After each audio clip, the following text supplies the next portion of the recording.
This is my experience at Lineman College and what I wish I would have known before I signed up. Like many of you guys, I didn't know what I wanted to do, but I knew I wanted to make over 100,000. And people kept saying that linemen make well over 100,000, that they make over 100 an hour, and don't worry about tuition, you'll pay back once you get a job with the woo. And it all sounded convincing, so I went ahead and applied. I went to the California campus, which is in Oroville, which is 30 minutes south of Chico. Tuition was $18,000, almost $19,000. And for housing, I paid almost $3,000 to stay at the Oroville Historical Inn, which is basically college dorms. So in total, it was like $23,000 for a 15-week, 5-day-a-week program. I went during COVID, so for social distancing purposes, the entire semester, half of the students were online and half of the students were on campus. And every week it would rotate. Half of the students wore yellow, Team Edison, and the other half wore orange, Team Tesla. Since half of the students were on campus while the other half was on Zoom, the two teams never saw each other. So Team Edison was always together. It was like 100 of us, something like that.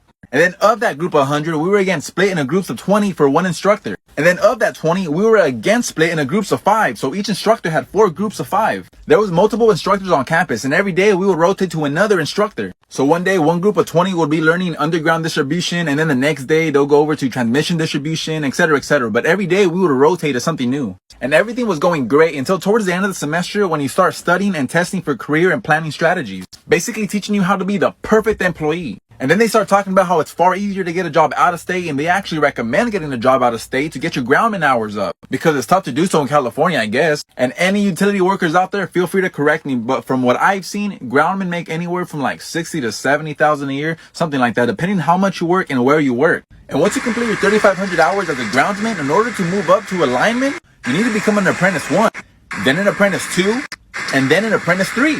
And then you could apply as a lineman.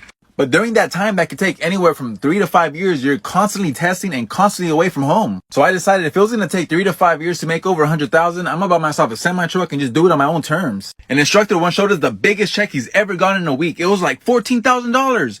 But take home was only 6. At least when you have a business, you got to pay yourself first and pay tax at the end of the year. And if anybody's interested, here are the comps that you do, and then these are the certifications you get while you're at school. And I think I remember counting like a total of 23 tests that you do throughout the whole semester. But overall, it was a fantastic experience. Not everybody could say they hung upside down on a 55-foot pole. But line work is a highly respectable trade. Those guys deserve every single penny they get. That is some hard work.